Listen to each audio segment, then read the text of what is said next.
নির্বাচন অবাধ, সুষ্ঠু, নিরপেক্ষ ও শান্তিপূর্ণ করতে সরকার সর্বোচ্চ প্রস্তুতি গ্রহণ করেছে। এবার রেকর্ড সংখ্যক আইনশৃঙ্খলা বাহিনীর সদস্য মোতায়েন করা হয়েছে। পাশাপাশি ম্যাজিস্ট্রেসি ক্ষমতাসম্পন্ন সশস্ত্র বাহিনীর সদস্যদেরও ব্যাপকভাবে দায়িত্বে রাখা হয়েছে, যাতে যে কোনো ধরনের বিশৃঙ্খলা বা সহিংসতা দ্রুত ও কঠোরভাবে প্রতিহত করা যায়।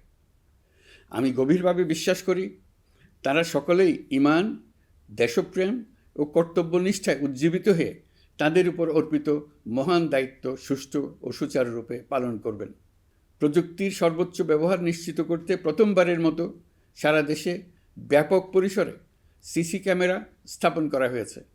ভোট কেন্দ্রে দায়িত্বরত কর্মকর্তারা শরীরের সাথে সেঁটে রাখা ক্যামেরা ব্যবহার করছেন।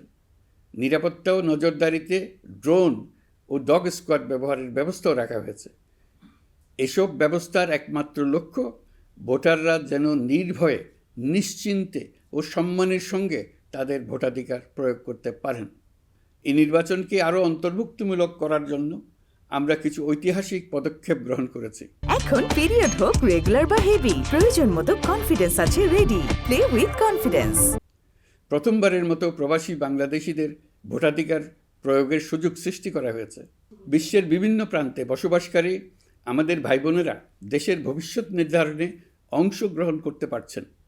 এটি আমাদের গণতন্ত্রের পরিসরকে আরও বিস্তৃত করেছে।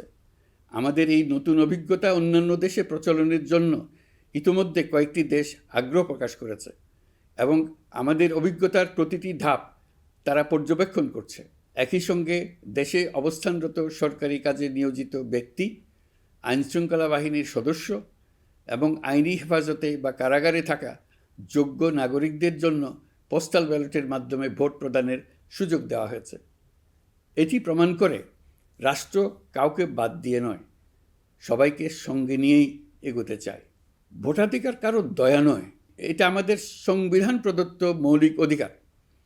এই অধিকার প্রয়োগের মাধ্যমেই আমরা ঠিক করি আমাদের ভবিষ্যৎ কোন পথে যাবে। একটি অবাধ ও সুষ্ঠু অংশগ্রহণমূলক নির্বাচন নিশ্চিত করা শুধু সরকারের দায়িত্ব নয়, এটি রাষ্ট্রের প্রতিটি নাগরিকের